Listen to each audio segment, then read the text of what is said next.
And it looks like we have a quorum. Can you tell Vicky, or should I do a roll call? Give me 1 second, sir, if you don't mind. I need to fix something.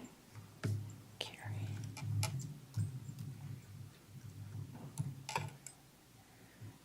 Okay, of the members, I think.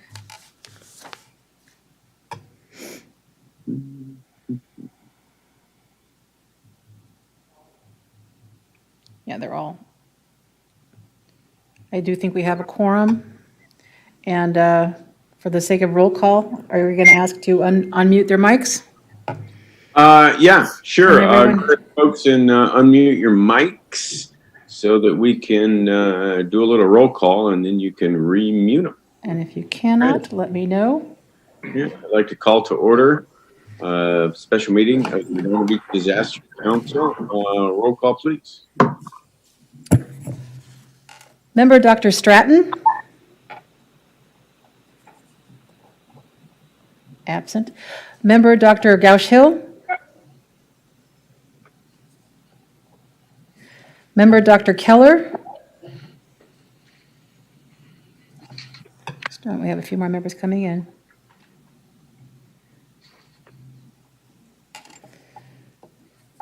Member Beckley?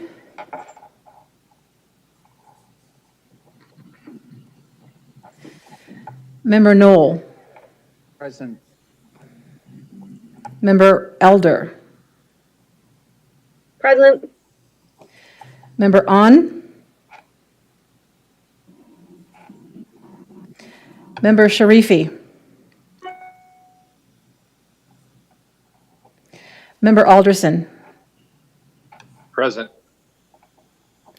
Member Sanford?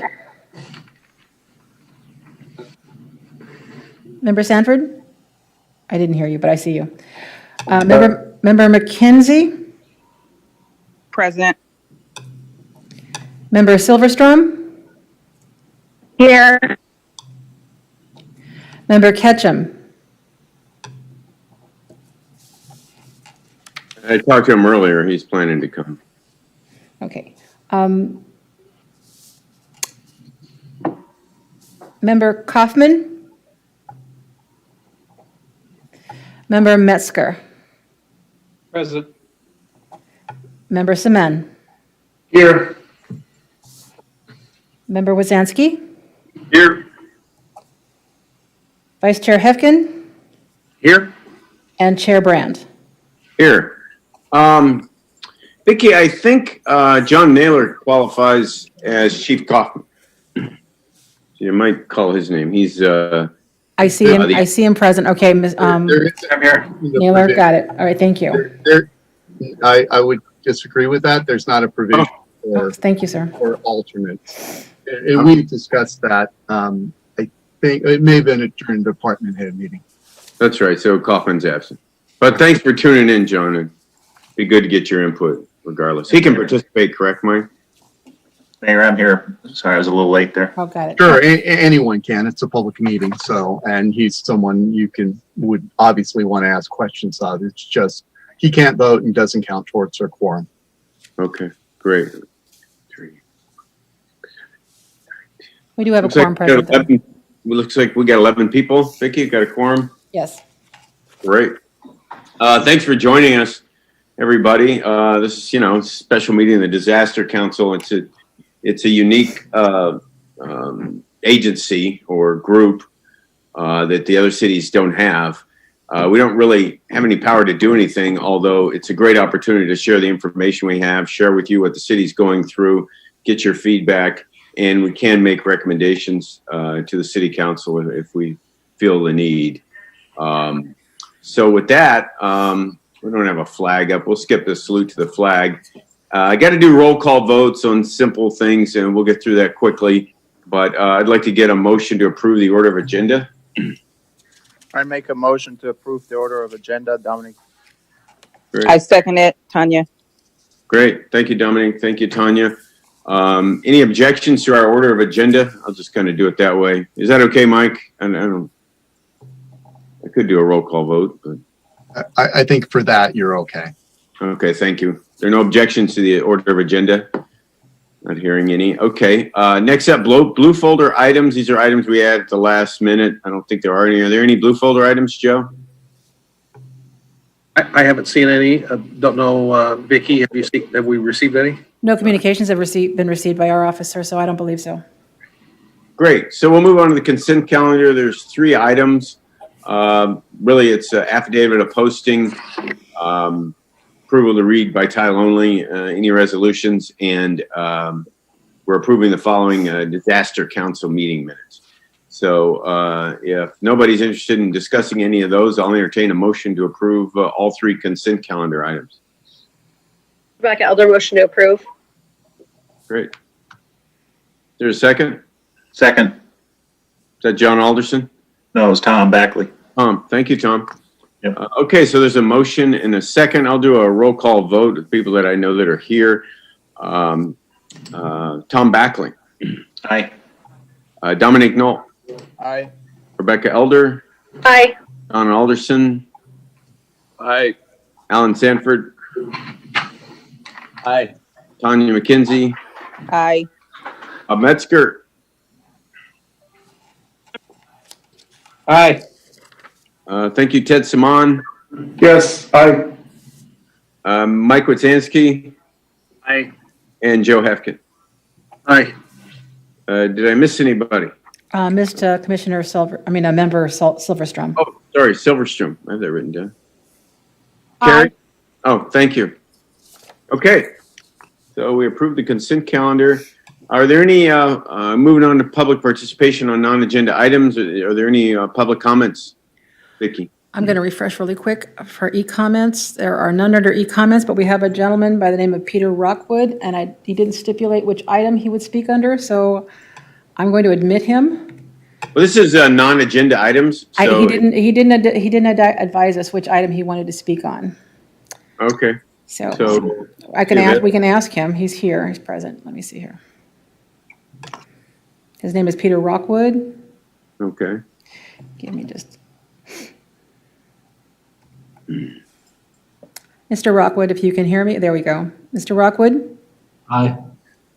Were you participating, or did you ask to make a comment under non-agenda items, or did you want to speak on a specific item, sir? No, just interested in the dialogue, the topics. Okay, then I'm going to mute your mic, sir. Thank you. Thank you. If you want to speak on an item, kindly raise your hand by pressing on the icon there, okay? And I'm going to mute you right now. Yes, ma'am. Thank you. Okay, so there are no others, Vicki? No, sir.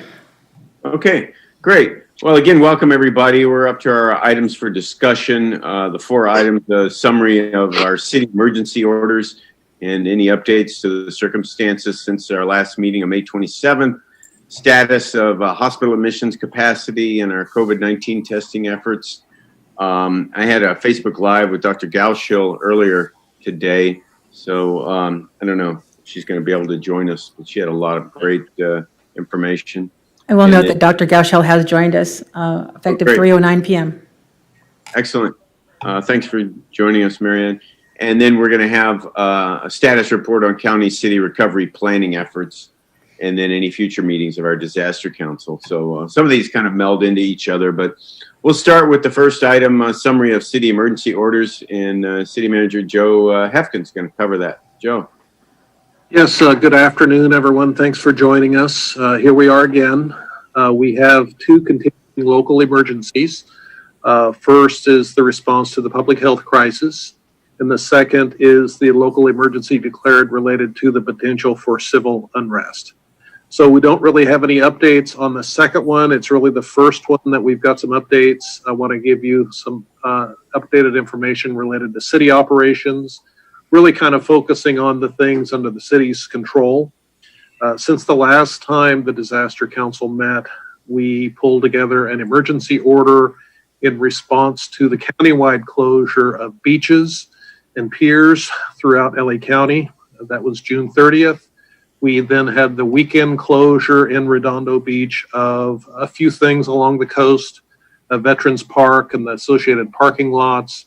We had parking spaces on the west side of the Esplanade, George Freeth Way, both the street and the parking. We had coastal parking lots on the border of Torrance and Hermosa Beach. And we also closed the non-business sections of the Redondo Beach Pier. Again, those closures were temporary, only lasted through the July 4th weekend. All those things are back open and functioning again. That was effective Monday, July 6th. So community had widespread compliance with those orders. Really want to compliment the public for their adherence and compliance. We struggled to get those areas opened, and then it was very quickly that we had to close them. So thanks to the Public Works, Fire, and Police as well for responding quickly to that. So that was July 4th weekend. We still, as an organization, have a number of continuing closures, including city facilities and our offices until further notice. We have our 3 senior centers that are closed. We have the Performing Arts Center that is still closed, the Teen Center. We have our public counters and City Hall, Public Works, Community Services, Police, and Fire all closed to the public. Employees in there working and employees telecommuting, but those buildings are all technically closed to the public. Libraries, with the exception of curbside service, libraries are closed. Street sweeping enforcement, some other cities have gone back to enforcement of the street sweeping. We have not, as long as we have so many people that are at home and unable to go to work. We're doing the street sweeping. We're just not writing tickets for the parking enforcement. We have city park playgrounds that remain closed. We have basketball courts that are closed. We have tennis courts that are closed for doubles play. We have our commission meetings, all except for Planning, Harbor, and the Budget and Finance Commissions suspended through the end of August, and then they will go to every other month meetings. We've had a significant amount of activity in the area of outdoor dining. We'll kind of cover that when we get to the third item, I think between the Community Development Director and Public Works Director and Mr. Sanford can give us an update on the outdoor dining and the business community. In terms of the numbers countywide, there's just over 140,000 cases in LA County. There's 3,894 deaths in LA County. For Redondo Beach, we've got 308 cases, and there's been 9 deaths. So the other piece of information on the financial front, we have a better understanding of the monies that are going to be received by the city as part of the state CARES funding. We'll get into that a little bit later, but it's a population-based formula. We're going to be eligible to receive over $800,000, which is a lot of money and sounds like a lot of money, but we have lost far more than that in terms of our lost revenues and added expenditures that we've had as a result of the pandemic. We will take the financial relief, but we are still in a reduction mode in terms of our budget. So that's kind of the update on city emergency orders. We've obviously had more orders on a statewide basis as well as on a county basis with the end of many indoor operations that were previously approved. I think we'll talk more about that as part of the city and county recovery planning efforts, but that's really what I wanted to cover on item F1, Mr. Mayor. Okay, great. Thank you, Joe. Yeah, as all of you are aware, we've had some reclosures, unfortunately, ordered by the state. Hair salons, nail salons, indoor dining, that sort of thing. You guys are very familiar with that. How the beach closures happened, we have these beach city mayors meeting off and on every other week as needed. And we were informed, gosh, I want to say on Tuesday before the 4th of July weekend that, the county was closing all the beaches. And that really ultimately for us emanated from what we know happens in Hermosa, Manhattan Beach. And there was no way we could just close Hermosa and Manhattan, leave the rest of the beaches open. So that was just kind of an order that came down from the county, but we all got through that and moved on. And as Joe said, many thanks to the public. The public is getting more and more compliant. They already were compliant. Maybe you're seeing more face coverings, things like that out there. So with that, Dr. Galsho, can we move on to your, unless there's any questions, are there any questions about item F1, the summary of what the city has done and what our current circumstances are? I don't see any hands up, so we'll just move on to Dr. Galsho. She's got some great information updated for us on, the hospital capacities and the testing and whatnot. So if you can, Mary Ann, feel free to take it away. Did you want me to show some of the slides I did earlier, or shall we just have general comments? Well, I would show some of the slides, Mary Ann. I thought, some of the capacities and, I think a couple of them demonstrate where we were and where we've come and that sort of thing. Okay. You don't have All to- right. I'm happy to do that. Thank you.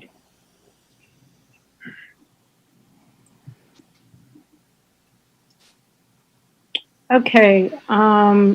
This demonstrates, one of the things we do is we track the hospitals every day in terms of the number of COVID patients. And this just shows the COVID burden here. This is 24%. So the red are COVID, these are suspected COVID. These are other patients who are admitted. And so we did have a little problem with that. And these are available beds. In addition, we have, one of the concerns was ICU beds. And I did want to say that it looks like, we went down quite a bit. Now we're on our way. We're now on our way back up a bit, but we still have available beds throughout the county. And this is, the county has an ability to surge. So we have 2,500 licensed ICU beds, and we can surge, we believe, to at least 4,000 and maybe an additional 4,000, depending on all the spaces that are used and the availability of staffing. So there is still capacity in the system. One of the concerns had to do with the ventilators, and the ventilators was a very scarce resource when there was a spike in New York, and I'll show you some data on that demonstrates why there was so much of a concern and a need to decrease, to have these public health mitigation strategies in order to keep us from overwhelming the healthcare system. And then these just show admissions. We know the admissions are going up. What's interesting is that they're more non-ICU than ICU admissions. And so part of this is due to the fact that the people who are getting COVID now are younger, and I'll demonstrate that in a slide in a bit. And then the discharges are going up, which is actually a really reassuring finding. I'm going to go to a different graph for you guys, just because what's nice about this is that it compares us to other areas of our country. And so if you look at, this is what happened with New York, the number of cases, it spiked up pretty dramatically. Ours was more of a steady rise. In addition, you see that Arizona now has a pretty steep rise as compared to our cumulative cases over time. And so they're struggling now. New York really struggled in the scarce. They've already instituted their crisis standards of care, which we've never had to do because we've been able to maintain capacity. In addition, when you look at the mortality rate, because of what happened with New York and the cases went up dramatically, that the healthcare system was essentially overwhelmed. We're a little concerned about what's happening in Arizona. For California in the green, we're doing okay there, and that curve remains flat. Excuse me 1 second. Sorry. In New York, you can see again the big spike, and then they had the lockdown, and then they were able to flatten. What happened with Arizona, again, is people got out and the issue about social distancing, we're seeing a marked increase in the number of cases. Same in Texas. California, we're also seeing an increase, but not to the same level. And this just demonstrates the blue bar is 18 to 40. You see a steep rise from the beginning in 18 to 40-year-olds. And so what we're seeing is that this is the group that's getting out. This may reflect in part the number, why we're not seeing a overuse, or excuse me, a impact on the capacity of our ICUs at this point, or ventilators. They tend to do better. So I think I'll stop share there. I did want to mention that our children, we have over 9,000 cases of children 0 to 17 that got COVID in LA County. There's no deaths. Children are a very small number of the admissions. There's some that get really sick. And generally, these are kids with comorbid conditions. And so overall, 93% of the deaths in LA County had comorbid conditions such as chronic lung disease, heart disease, obesity, diabetes. And so we do see in young, otherwise healthy, that they do pretty well, but you get very, very sick. And we do see deaths in that population. So as I mentioned earlier on our conversation with the mayor, Bill, my feeling is that we all have a social responsibility. Please don't take this lightly. It's still there. It's going to be with us a long time. There are some really great things on the horizon. Remdesivir now is an antiviral that we've distributed to all of our hospitals. And we're definitely seeing a difference with this treatment as well as dexamethasone. So there are some positive things. Vaccines are in development. So I'm just hopeful if we can just all work together, have some social consciousness, I think we're in pretty good shape. Thank you. Yeah, thank you, Marion. Thank you very much. It was encouraging earlier when you talked about how your treatments are improving and reducing death rates as you learn how best to treat it and work towards getting a vaccine, hopefully. And she also pointed out that it's a race to get a vaccine. So if we're lucky, we'll get one by the end of the year, beginning of next year. Normally these things take years and years to develop. So, but everybody's in a hurry. Yeah, just one last comment, just to make you all feel good. Really the entire healthcare community has really been leveraged to solve this, and it's going to get solved. So thanks. Excellent. Thank you. Are there any questions for Dr. Galshill? It's a lot of good information there.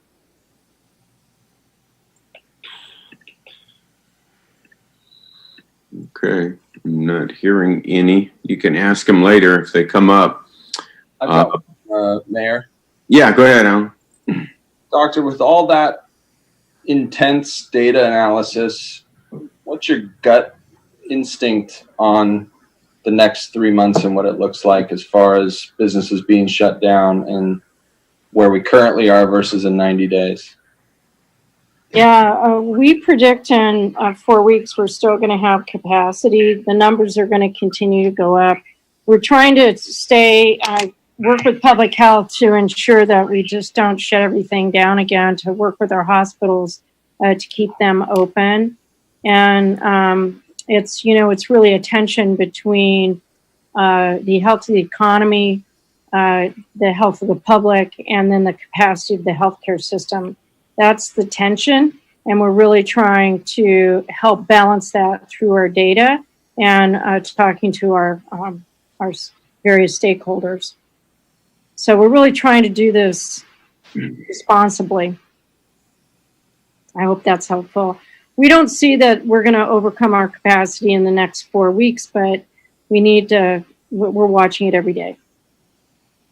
Thank you. Sure. I guess the answer is to be determined as things unfold.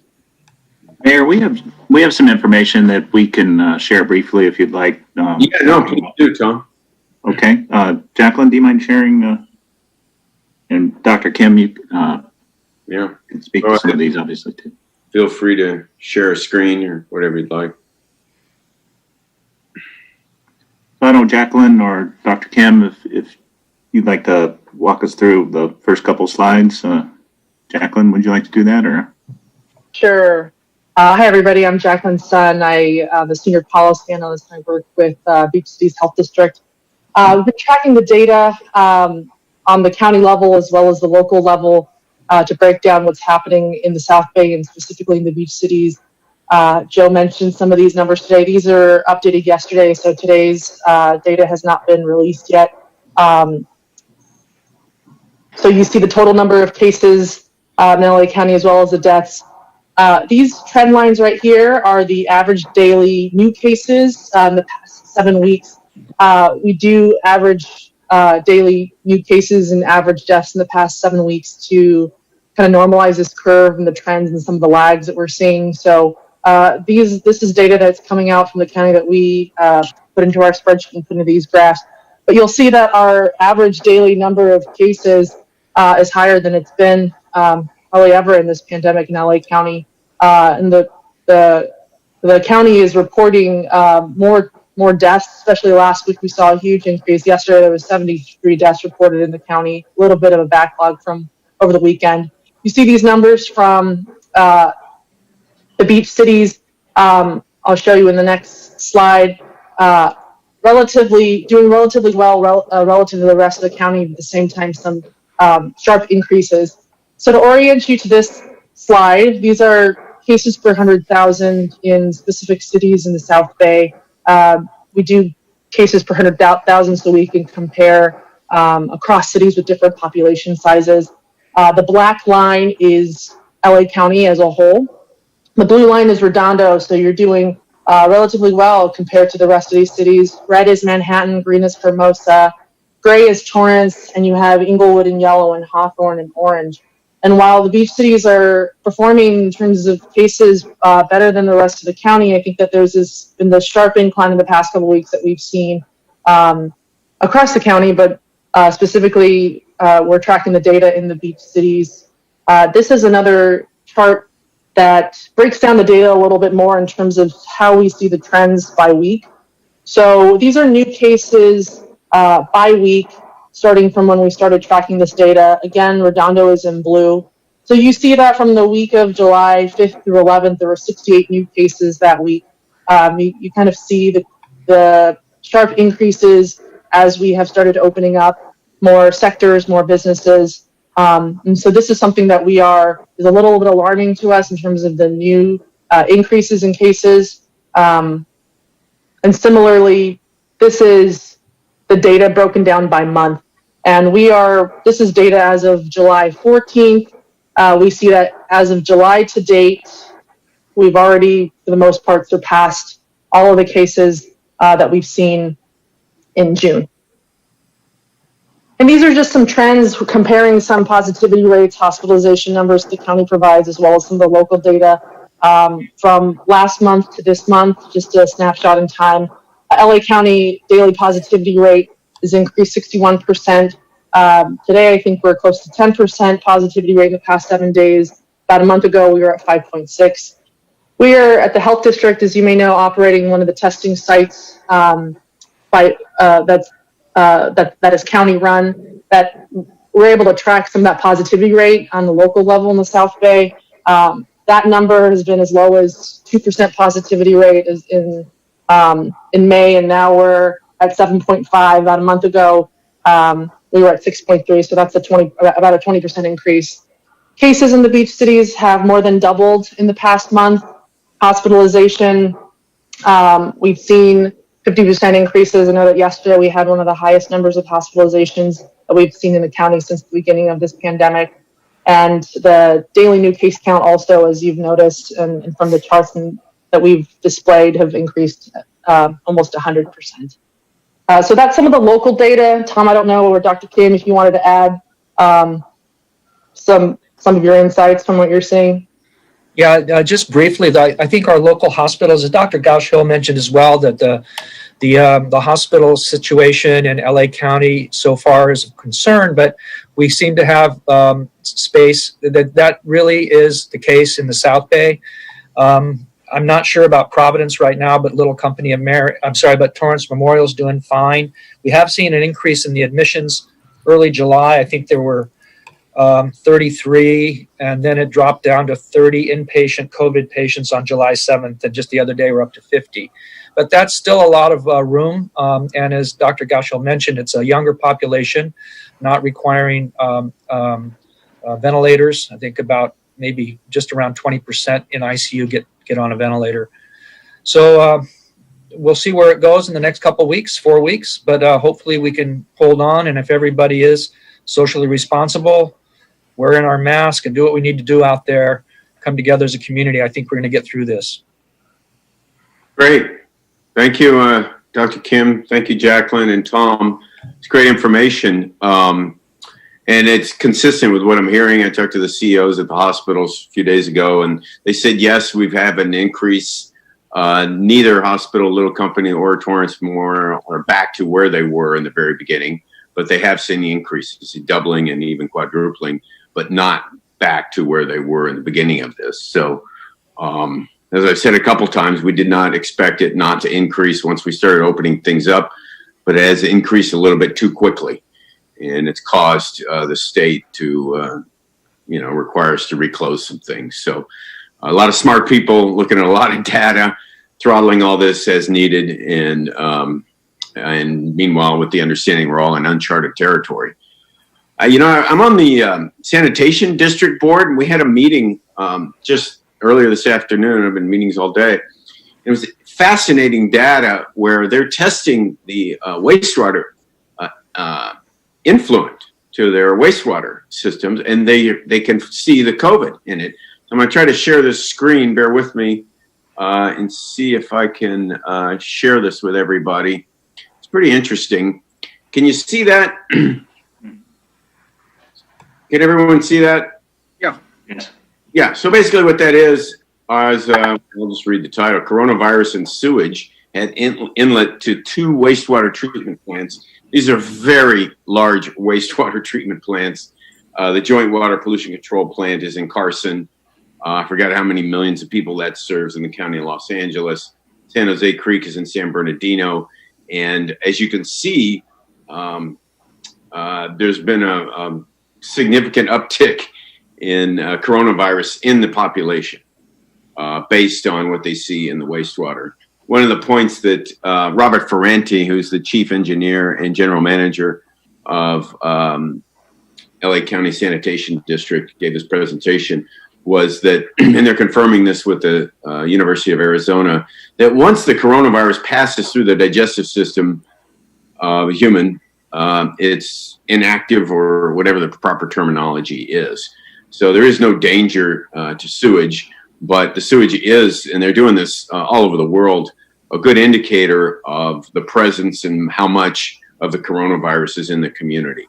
And so they've been doing this, as you can see. They started it back before April, I believe, but that's the latest data, and it's definitely climbing. So there you have it. I thought that was useful data. Anyway, any questions? Anybody about that? I guess that was our item F2. I think we covered that. A lot of data out there.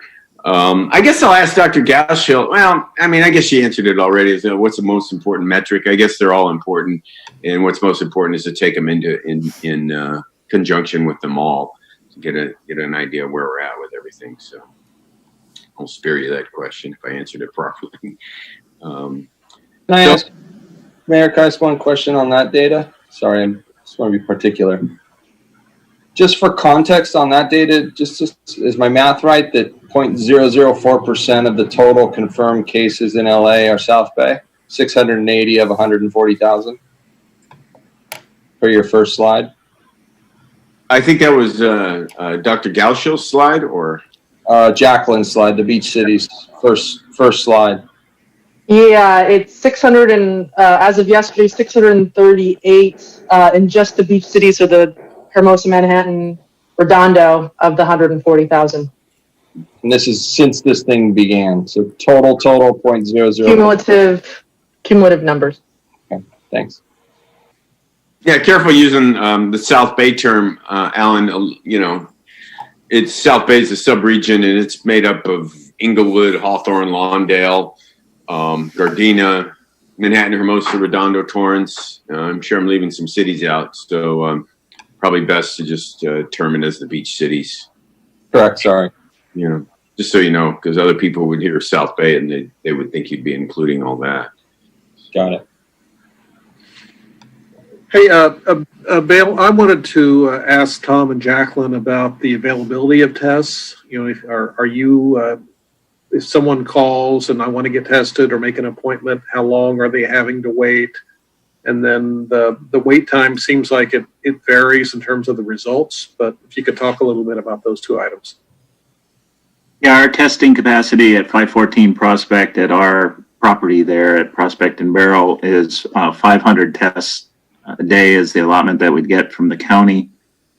We have people that make tests or make appointments and then don't show up, and so we have been doing some walk-up tests. Lately, we have not been doing that because people are filling that up, and so we're hitting capacity around 450, 500 tests a day.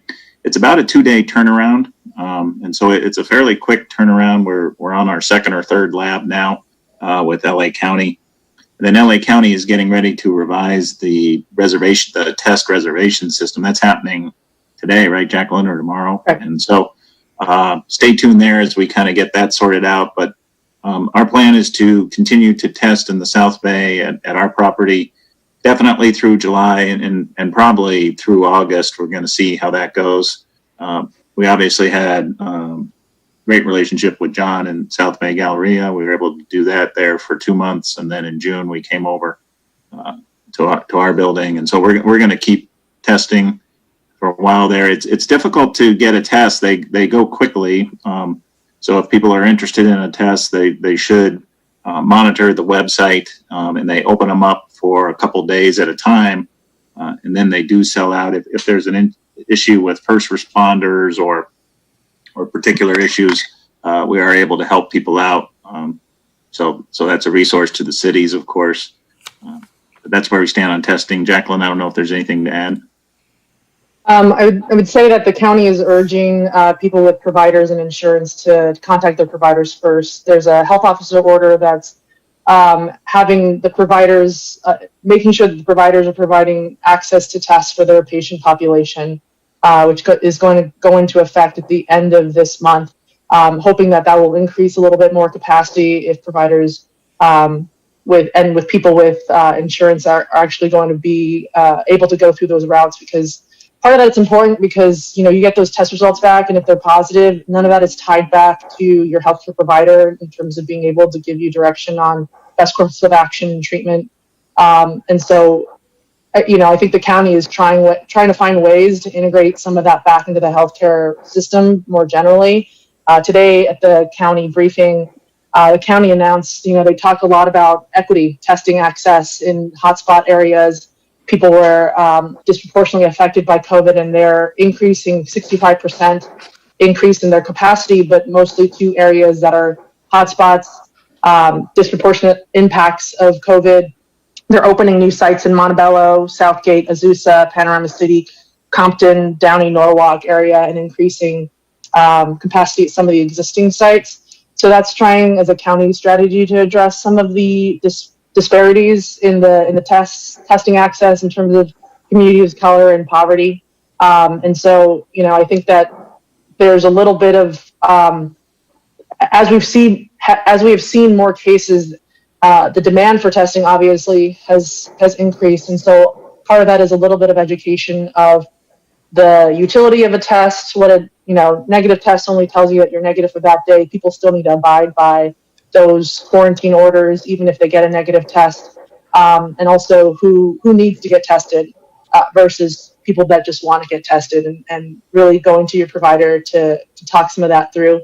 Right now, the county is prioritizing anybody with any symptoms consistent with COVID, anybody who has had close contact with somebody who's positive. Also, those who are in high-risk congregate settings, skilled nursing, homeless shelters, those are high-risk areas for spread. But those who are not symptomatic are not necessarily being prioritized for testing around right now, just because it's a little bit of a capacity issue.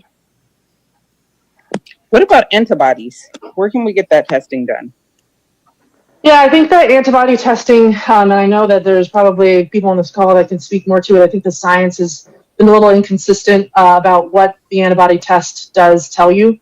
We're learning, or we're seeing that just because you register for the antibodies doesn't mean that you may have immunity, or that immunity might wane in a couple of months, depending on the severity of the disease and how many what immune response your body has was able to create. And so, there's also some regulation that's been happening with the FDA in terms of having reliable tests. I think when the prevalence rate is so low from people across the county, it's really difficult to be able to have accurate results with the positivity prevalence rates. And so that poses a little bit of a challenge if you're getting false negatives or false positives in terms of the accuracy of those. People, I think, last I heard, it's available through, like Extra Urgent Care or Quest Diagnostics. Some of those need to be ordered through your physician.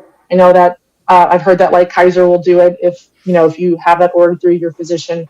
But we're not recommending that anybody change their behavior based on the results of their antibody test, because it doesn't really, the science is not out there that says that it guarantees any immunity. But I'll kick it off to any of the physicians on the call that probably can answer that a lot better than I can. And when you speak on that also, the rate of multiple infections, so now it's coming out, that people can and have been infected more than once. So what do those numbers look like, and has it been happening in the South Bay? I'd like to speak first to the antibody testing. There are lots of platforms out there. So point of service testing, which would be in a doctor's office, or some of these kits that are available on the internet, don't have a very good specificity and sensitivity. And so you can get both false positives and false negatives. And in the medical community, those that are practicing to good standards, we don't recommend it.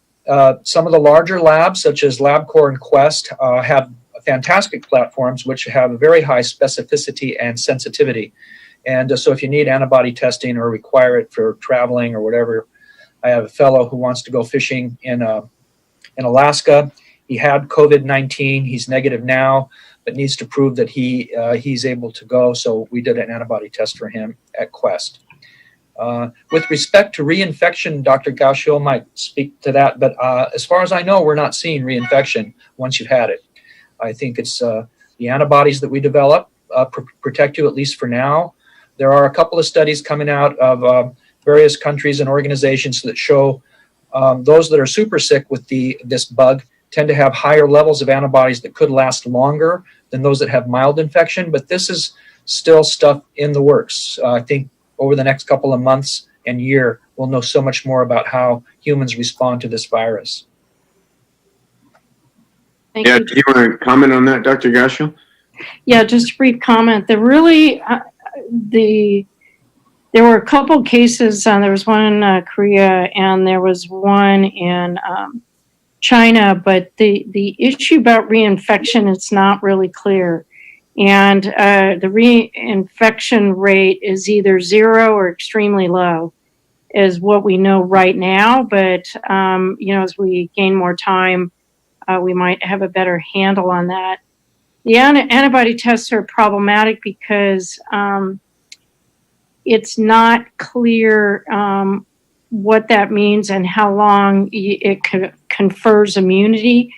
There's some data to suggest it's 2 or 3 months. There's some data to suggest it's longer. And so we don't really know what that means. And I think to Jacqueline's point, if the prevalence is low, that the positive predictive value the predictive value of a positive test is extremely low. So it's not that helpful. Really, right now, the best thing to do is, if you're symptomatic, obviously to get a PCR test. Those have become really reliable. The other thing is even if you're asymptomatic but exposed, you could get tested, and certainly a positive is likely to be positive. There are false negatives in that case. And so we would recommend retesting in 2 to 5 days. When you said PCR test, what does that mean, Dr. Gash? Okay, there's 2 types of tests. There's a molecular test. That's a test for the virus. So that's a polymerase chain reaction test, or PCR. So they, and they're really, they're really good at detecting the virus. And one of the challenges is people are tested positive for a long time, and we've had people test positive for 6 weeks. But that doesn't necessarily mean you're infectious that whole time. Generally, it's about a 2-week. They believe after 12 days, the infectivity rate goes down pretty significantly. So it's actually detecting the virus. The serology, and I think this was what was mentioned before, test for the antibody. So after you've been infected, you develop 2 different types of antibodies, IgM and IgG. IgM generally early on, but with this disease, they kind of go almost simultaneously. Once you lose your IgM, you're probably further into the infection, and the question is how long does that antibody, and does that antibody confer immunity?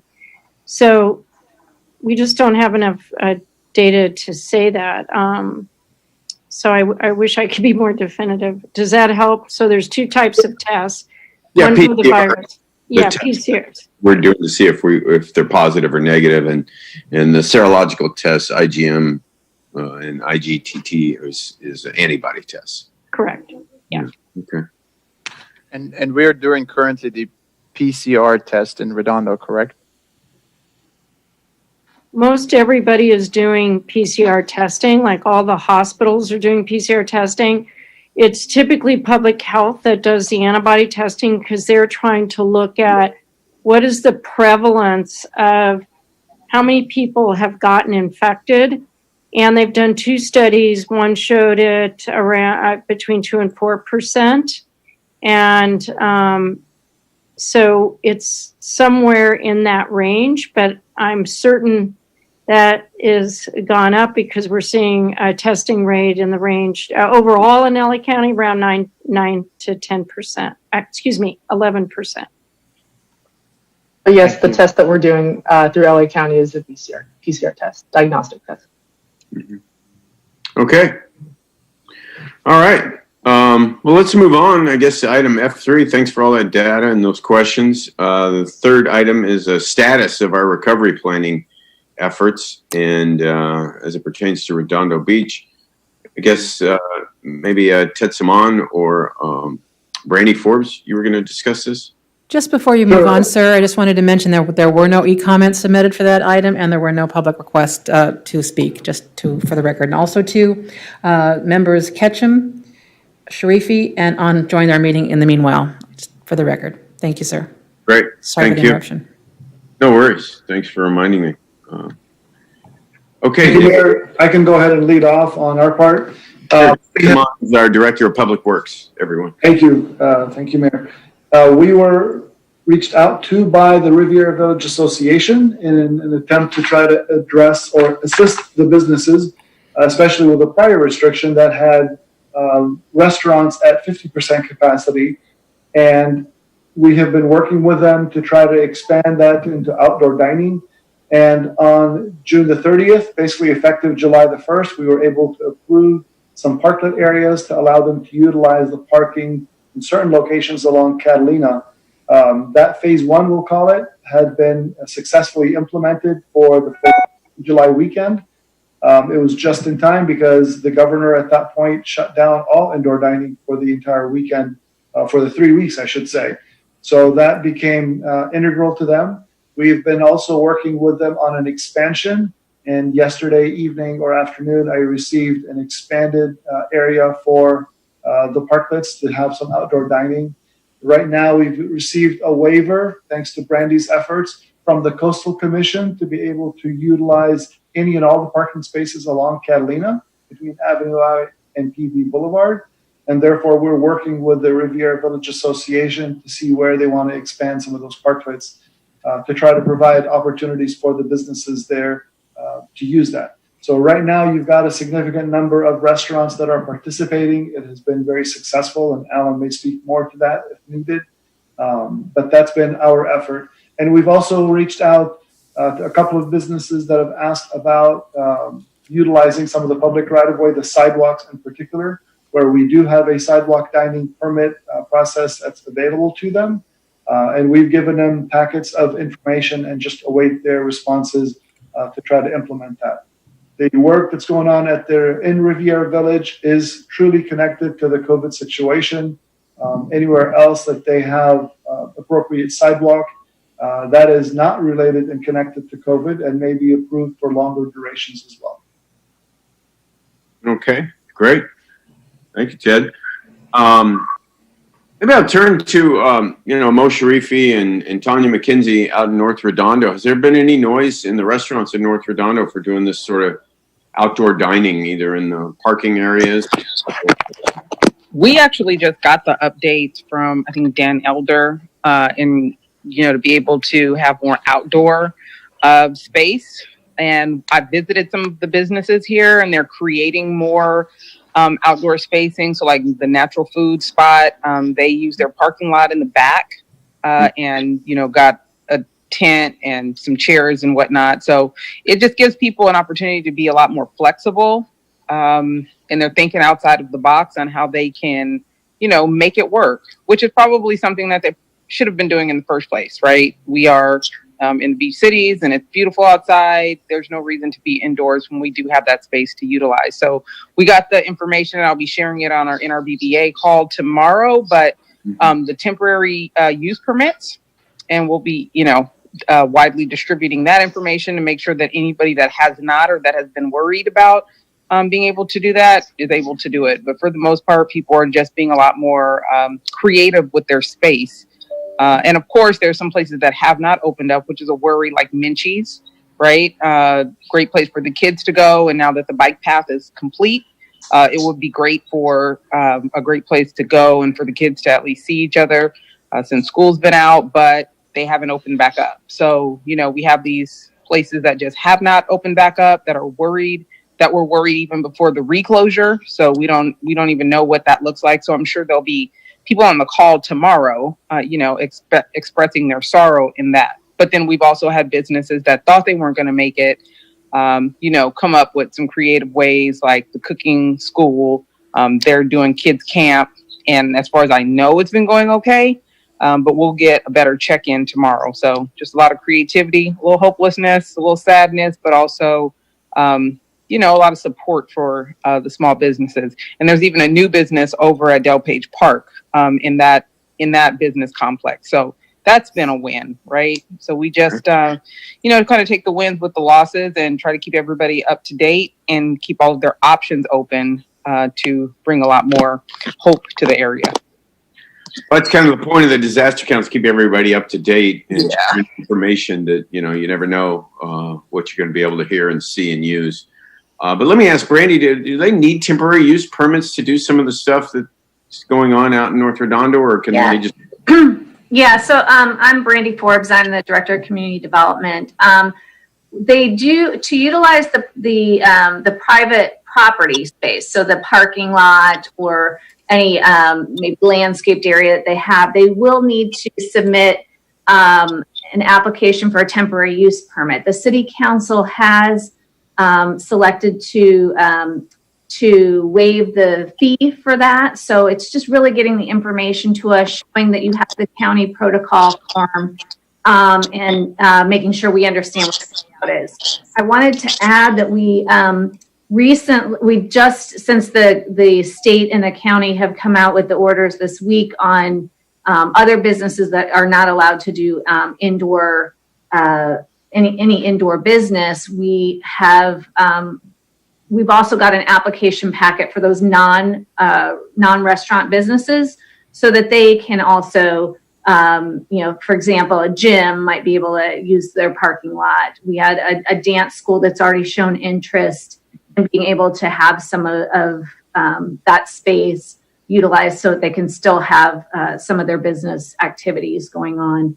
I know that there's been interest in a few other businesses. The hair salons are one that have been closed, and if they have a little bit of outdoor space and can set up their facilities outside, they can do that. But I think that we're going to probably see a majority for those businesses that were closed for indoor use will probably be gyms that will want to use that space. But we do have the temporary use permit applications available. They can email planning Redondo at redondo.org and request information on the temporary use permit. And we have a planning technician planning analyst that's working on that, who we've been issuing quite a few with restaurants. In the first month, when indoor dining was allowed, we probably only had about 2 or 3 applications for that outdoor dining in the temporary use space of the parking lots. Since the indoor dining was closed on July 1st, we've probably had 15 to 20 applications come in for restaurants. So they really do want to stay open. They do want to be able to utilize that outdoor space. And that's what that temporary use permit is available for if they have it on their own private property. As Ted Simon had pointed out, there is the Riviera Village concept for, the special permit for the dining decks down there. Restaurants can apply for the encroachment permit for the sidewalk dining. So there are quite a few different opportunities out there for businesses, and hopefully we can make sure that with this group we can make them aware of that so that they know what tools are available. So the best way to contact the city is to email planning Redondo, all one word, at redondo.org? Correct. Okay. Well, that's good to know. Maybe you already know that, Tanya, but that'd be great to pass along. I will. And can I ask one more question? Since we are talking about the outdoor space, many people are trying to still understand, why is it okay? Not why is it okay, but can you give me a simplified explanation of why being outdoors with COVID is, I would say, healthier or safer than the indoor space? Or Dr. Gashill spoke to that earlier. I don't know if she's still on the line. Can you speak to that, Maria? Yeah, there's airflow. It's because it's droplet. It takes basically there's better airflow, and also you can distance yourself better typically outdoors. Also, there's some effective UV and temperature on the integrity of the virus, and we know that with a little higher temperatures, it tends to degrade the virus faster, break the virus down faster. So there is some advantages of being outside versus inside. I hope that helped a little bit. Yeah, and last thing, I'm sorry to take up so much time, but we actually got a donation of face masks that I'm going to be handing out to businesses, but I want to make sure that it's not a bad thing. So the masks with the band, the plastic shield. Oh, the shield. So it's not the face covering, but it's the plastic shield with the little band. Are those safe, or as safe as the other ones that everyone else is using? Yeah, it pretty much is protecting you from getting droplets in your eyes or your mouth. Okay. The advantage of those is you could clean them. Clean. I would suggest cleaning each time you use it. Okay. I'll let them know. Thank you. Sure. Okay. Any other questions on this particular item? Mayor, I wanted to maybe just give a quick update on the Safe in the South Bay program that we've been working on with the chamber. It's kind of connected with the businesses. I don't know if this would be the place to do it or at a different. Sure, real quick. We're at an hour already, but yeah, go ahead, Tom. Yeah, maybe Jacqueline, if we can share, or I can share, just show you the program. I think some of the businesses will be interested in this. I saw that Redondo Beach chamber put it out to folks as well. So this is a program we've been working on with the 3 chambers. It's called Safe in the South Bay. It's a sort of certification program where people can get a seal that they've complied with county guidelines, and it's something that they can put up in their windows. I can share, Jacqueline, if you want me to. Yeah, why don't you pull it up? And just to jump in, it's really also something that, we try to work together, as a group in coming up with something that helps the businesses as well as also the customers. Want to do it tomorrow? So this is basically if you're doing these things. Thanks, man. Somebody's not muted. If you're not participating, could you mute yourself, please? So if you're doing these things and then you go through, a process where you self-certify, you basically make a pledge that you're going to do these things, and then you post a copy of the LA County reopening protocol, then you would get this placard that you can put on your website or you can put on your window. It's something that the 3 chambers in the 3 beach cities, along with El Segundo, are participating in. And this is something that we're doing with businesses. And we already have, I think, Jacqueline, 40 or 50 businesses that have already gone through this. And so if you're not familiar with this, we'd urge you to do that. And this is something that we're looking to expand, this messaging campaign, Safe in the South Bay, beyond just what we're doing with businesses, but really have people understand that there are things they can do to be safe, like the doctors have talked about today. How would a business contact you and get this certification? I can speak to that. Basically, you can go to redondochamber.org, and then you find on the first page the link that you can click on. And, you have to fill out, as Tom mentioned, you have to self-pledge, and then you have to upload the first page of your filled out protocol, depending what business you are. And then you would get the seal. As well as we would send you also a seal for your window if you like rather a decal than just a printout. Okay, that's great. Thanks for that, Tom. Mayor, this is Kevin. I have a question for Brandy. Go ahead, Kevin. Brandy, you had mentioned about uses that were closed that had access to outdoor relief, I'll call it. First of all, I want to say, I think it was Alan who several meetings ago mentioned this thing about restaurants being able to work in their parking lots outdoors. And I want to compliment the city staff and the leadership, because this city was one of the first ones who aggressively took hold of that idea and made that as a great alternative. The other cities we're in, I'm actually using you as an example of where they should be. So I want to compliment the city and the staff. Now, Brandy, you had mentioned hair salons, for example, that could move outdoors, and there's a permit process. I was surprised, though, because when I read the governor's order, maybe I missed something. I didn't read that was closed to indoor. And so maybe someone can help me here, because I hope I missed something. Sure. So with the governor's order, it required fitness centers, worship services, offices for non-essential sectors, personal care services like nail salons, massage and tattoo parlors, hair salons and barbershops, and malls are all closed to indoor use. Now, for example, on malls, it just went back to what malls had been. If you have a store that has to the outside, then that, like, for example, Nordstrom's at Delamo, that they have that. I think that Kohl's may have that available at the South Bay Galleria. If they have that outdoor access point, that retailer can stay open, but the mall itself, if they only have access to the store indoors, that has to remain closed. But yeah, the hair salons, personal care services, offices for non-essential businesses, and fitness centers, worship services.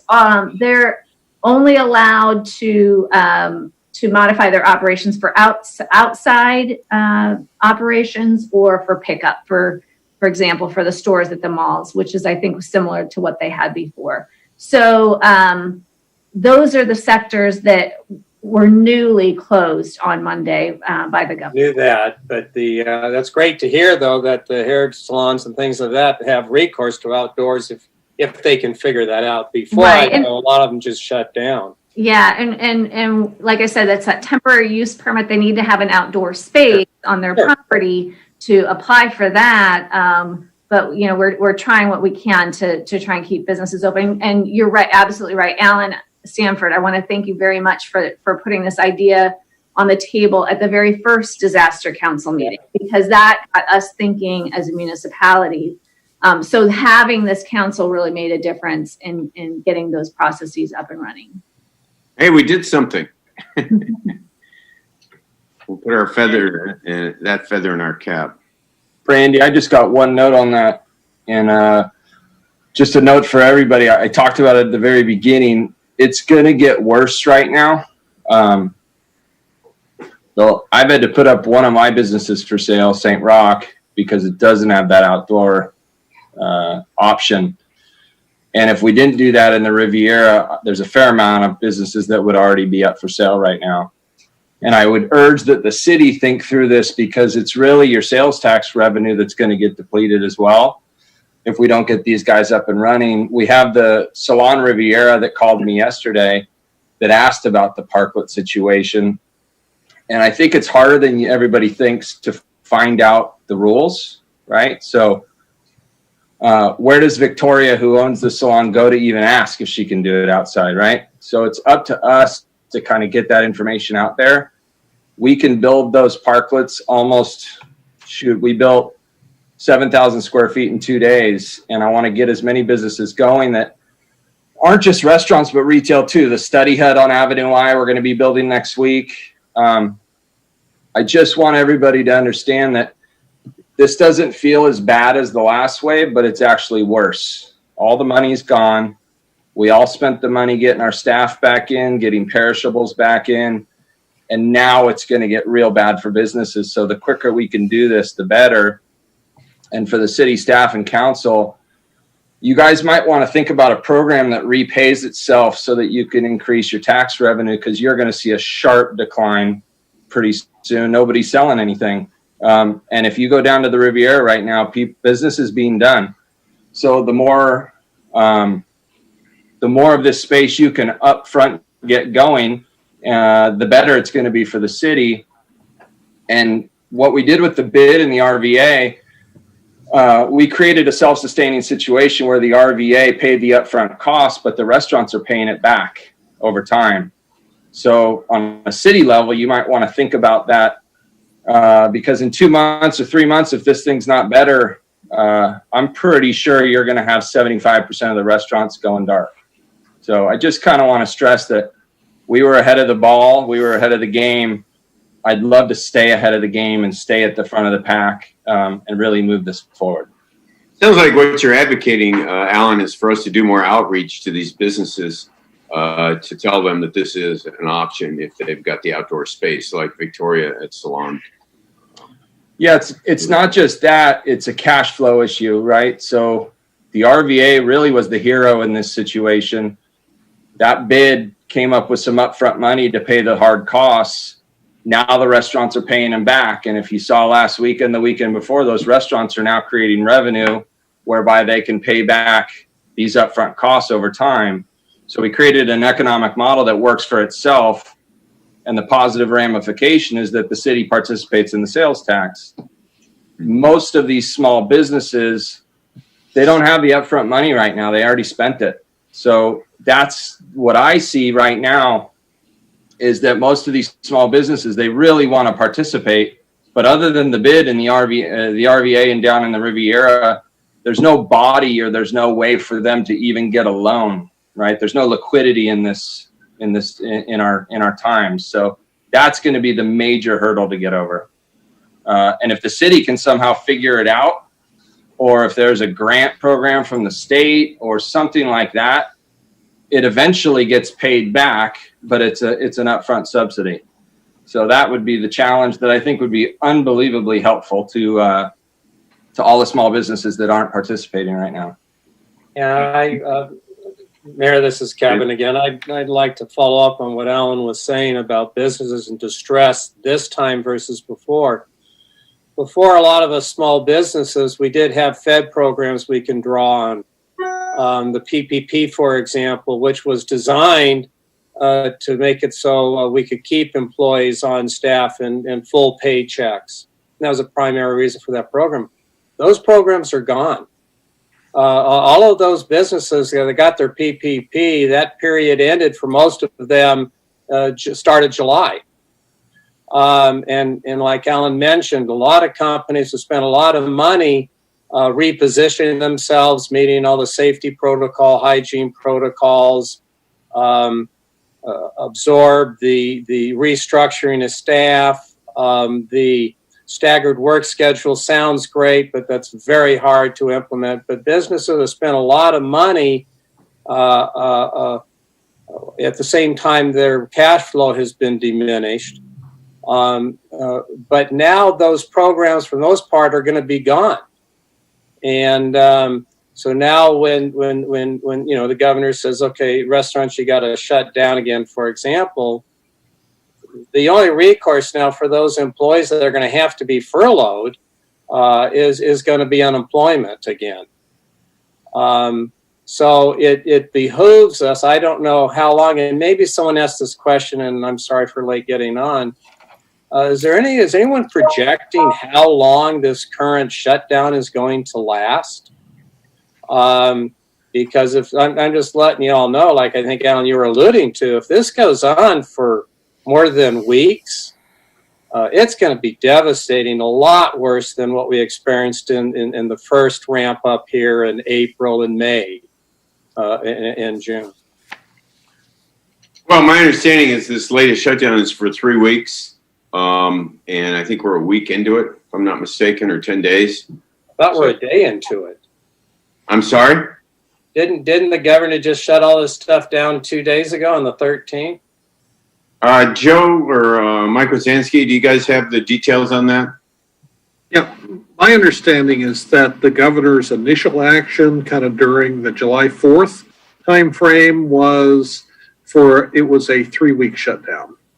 That then was replaced with a kind of a statewide until further notice shutdown. So my understanding is that it doesn't have an end on it. It kind of until further notice, until the numbers get better. So Mike Wazansky or Brandy, or Stephen, I don't know if you've got more to share. Yeah, I've heard the same. It's indefinite in the order, but the target is end of month, I think, for a reevaluation, but maybe the doctors have better intel on what they're hearing. Yeah, and there's a list of the counties that depending if you're in that county, then you will, if the cases go up in a 3 days cycle, then you will be on that list, and then it triggers the shutdown. At least that's what we understood when we read it. Yeah, LA County is one of those counties. That was the one that was issued on Monday. And we were on the watch list. Most of the counties in the state are on that watch list.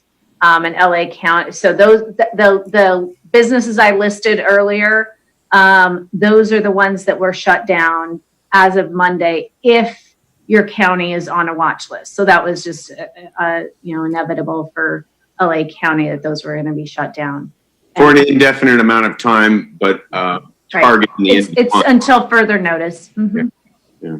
Okay. You understand how horrible that is. Yeah, and we're trying to communicate that with the state that although the cases are going up, it doesn't necessarily mean that we should shut everything down. But I'm not sure that message has gotten there well. Is there a way that if the city was so inclined and other beach cities, is there a way that they could articulate and support that argument and the balance? Yeah, we could have a discussion at a city council meeting, get it on the agenda and send a letter to the county and the state. Absolutely. And just, encourage them to consider the impacts other than the health impacts that these shutdowns are having on the community. So, yeah, I don't know what good it does. I think, yeah, we could have that discussion and send a letter. But I'm not confident it's going to have much of an impact. But on the other hand, it's an opportunity to have a discussion at a council meeting. So we'll have to agendize it and, have people like yourself come and talk about the severity on the economic impacts of these shutdowns so that they're not just getting one side of it. But I think if Governor Newsom and his staff were on this call, they would say they're well aware of it. So, but that doesn't stop us from being able to do that. I was wondering from the doctors, if the beach cities were a county, would we be on the watch list? Because one approach in terms of approaching the governor is that, treating a county as big as LA as a single entity is very different than treating some of the smaller counties, and wondering if they could, break down their orders to not be specific to the county. Because I don't think our numbers that were shown earlier would get us on the watch list if it were, just the beach cities or, the beach cities in Torrance or, however it was designed. The problem with South Bay, as you indicated, is you include Carson, you probably include San Pedro, Inglewood, that has those numbers. But I'm wondering if that might be a good approach in terms of, asking them to act with more specificity, because you can show how we have widespread compliance from our residents to the county, to the governor's order, say on the beaches, or the county's order on the beaches. So that may be an approach to take for your discussion if you have it on the 21st. Okay. Yeah, Dr. Gasho. No, I was just going to say it's certainly worth a shot to try to do that. LA County is huge, right? We're over 4,000 square miles. We have 88 cities, so it does make sense to, kind of have some more specificity, relative to certain locations. We know there's hotspots going on right now in LA County. So I think you could at least make that argument. And I think reaching out to public health. Did not Supervisor Hahn attempt that earlier on and then was pretty much that thought starter was killed? Yeah, that was at the county. The county was considering subdividing them into hotspots versus areas like ours where there really weren't the problems they were seeing elsewhere, and it was nixed. Yeah, But I suspect the state would have the same approach. Yeah. Well, we can try it though, and I take it this item. Usually, Joe, on the city council agenda, we do have an update on the closures, and we could discuss it, and somebody could ask to bring it up a letter forward at the next meeting that we can then send to, or we could just direct staff or myself to send a letter with that sort of suggestion to the county, state Department of Health and the county. Yeah. The item is general enough that we can, I think, accomplish what's been discussed here. So. Okay, great. That's good to know. I see some hands up. Let's get through these hands and get through this meeting, folks. I don't want these meetings to go too long because it discourages people from participating. So I see Peter Rockwood has his hand up, then Ted Simon, and then Mike Wazanski. So, Mr. Rockwood, would you like to make a comment? Mr. Rockwood is a member of the public. I'm going to unmute his mic. Just a moment, please. Thank you.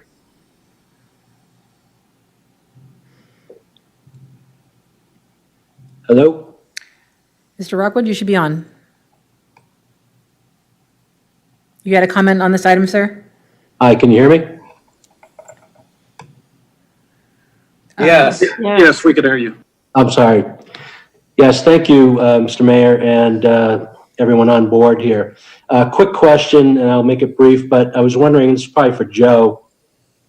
I'm a small business owner in District 2, and I'm kind of trapped in a black hole here. And I'm wondering if there's any update on the moratorium on evictions of commercial tenants. And part B of that question is, because I'm getting leaned on pretty hard by my landlord with no forbearance and forgiveness in sight. Have any of the commercial landlords approached you or anyone in the city about relief or approach on how to deal with small business owners like myself? I own a kids playing party space, which quite honestly, I don't see getting a clearance to reopen until there's a vaccine and they allow people to 50,000 people at a stadium and 30,000 people at a concert. So I'm kind of caught between a rock and a hard place, but any thoughts on that? Yeah, Joe or Mike, maybe you can address the moratorium on evictions. Sure, I'll jump in. Early in the process, the city took action in March to put in place a moratorium on COVID-19 related evictions, either residential or commercial. Subsequently, the state took action that essentially superseded the city's action. So we withdrew our order or basically suspended it. And so now what's controlling is whatever rules are in place at the state level as well as at the county level. And so I have not had recent requests from either landlords or tenants. There were some requests that came in early on asking what the rules were, but have not had recent inquiries. The city, though, as a property owner and as the equivalent of a landlord, we have had requests from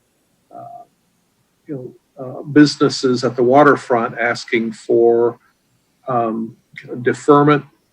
Some of them have asked for forgiveness. We're in discussions with those tenants on a case-by-case basis. The city isn't walking away, letting people off the hook in terms of the rent that's owed. We're basically just deferring it, putting it out a month at a time. So that's kind of how we're handling it as a city. Stephen Proud, I think he's on this call. I don't know if there's anything else to share. Question, Joe, is there a current moratorium on evictions in place, either through the county, the state, or the city? I believe there is in the county, but I would have to verify that. Definitely. This is Carrie Silverstrom from the county. There definitely is an eviction moratorium in the county, and it at this point goes through the end of August. And for further information on that, you could contact the Department of Consumer and Business Affairs, which is dcba@lacounty.gov. They would be able to give you full information and any assistance you might need. Is that for both commercial tenants and residential?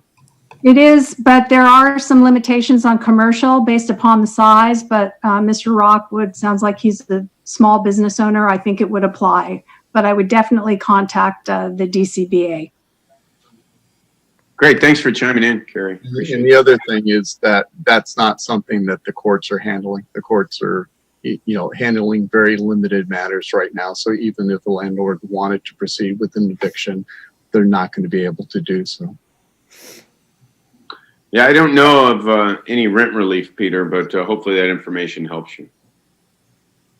There's always two sides to every story, and I'll run the risk of exposing the other side.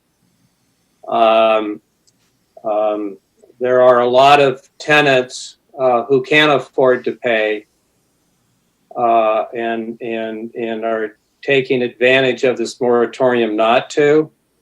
And that is putting stress. For example, at our last meeting, someone from the audience brought up a question about this topic, but from the landlord perspective. He sent me an email, and he owns a fourplex unit. simple investment. You know, he saved his life savings. That's what he bought, retirement kind of a thing. And he's concerned that he's subsidizing his occupants, his tenants. And then when this is over, 5, 6, 7 months from now, if he can hang in there, they just move out, and he's left in a hole. And so there's a lot of small real estate owners out there of income property that's part of their retirement, their investment, that it creates the flip side burden on them. And for other commercial businesses, so loosely defined, it's basically anybody. Self-storage customers, for example, or marina customers. So we all know recreational boating use is going through the roof, right? But you'd be surprised how many of those people using their boats aren't paying because they hear they don't have to. So I think we need to be careful and think about who this really impacts. I think we think about the big mall owners, no offense, and they can afford it. But this really is having a huge impact, and it's going to hit you on your rent rolls and all that. So like anything in life, there's always two sides to every story. But when you say, I don't have to pay rent, right? Or it's deferred until this crisis is declared over, you're going to have a lot of landlords who, they're not going to be able to recover because when this is over and the free rent is gone, right? Or the deferred rent, those tenants are going to come out and leave, and that property owner is still sitting there really hurting. So that's going to be an impact that we're going to feel down the road on this. Okay, thanks, Kevin. Hopefully that answers your question, Peter. We got to wrap up this meeting. We got 2 more hands up, Ted Simon and Mike Wodzansky. Ted, do you want to add something? I do. Actually, I'll be brief. For those businesses, especially for the business community, if anyone is interested in pursuing sidewalk dining, not just in Riviera Village, please have them email the city at redondoengineering@redondo.org. That'll get it to me and our team at the engineering division that will review and help process that for them. So if anyone's interested in sidewalk dining, that is the easiest way to start that process. Redondo Engineering at redondo.org. Yes. I thought it was planning Redondo at redondo.org. That's a different one. Either one of those will work for sidewalk dining or no? Sidewalk dining comes through the engineering division. The planning one is for all the temporary use permits that Brandy mentioned on private property. Okay. Thanks for that clarification. And then Mike Wodzansky, you had your hand up? Yeah, just a quick question for either of the doctors or perhaps Tom if he's seeing it. What is the latest projected mortality rate for COVID-19? I know there are a lot of numbers flying around. What is the science showing on that basis? It really varies pretty significantly by age and other factors. No. Okay. In LA County, we were running about 4% or so.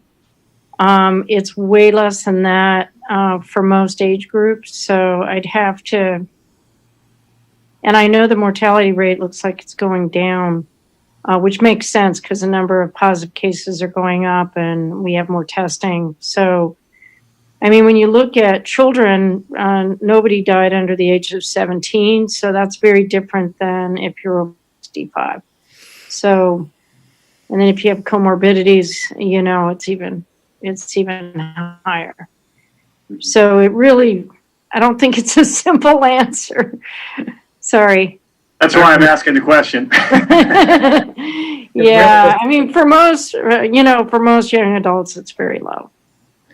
It really isn't a simple answer, as Doctor points out, because the ethnicity is important, as age, comorbidities. So that's kind of what you have to look at, the various populations that are at risk. Okay. Well, folks, moving on to the last item, future meetings of the Redondo Beach Disaster Council. We hadn't had one in over a month. It's very instructive. It's helpful for all of us to talk. We'll kind of have them on an as-needed basis Try not to have them too often. But having the doctors on, having all the business leaders on, as well as the staff and, leaseholders, major leaseholders in the harbor like Kevin Ketchum, and it's very useful and it's very helpful. So glad to hear that the sidewalk dining program was first brought up here. That's something we can hang on to and to be continued. Anybody has questions, feel free to email me anytime. I'll pass it along to anybody in our staff to try to get the question answered. So my email is bill.brand@redondo.org, which most of you know. So anything else, Joe? That's about it. That takes care of it for today. Yeah.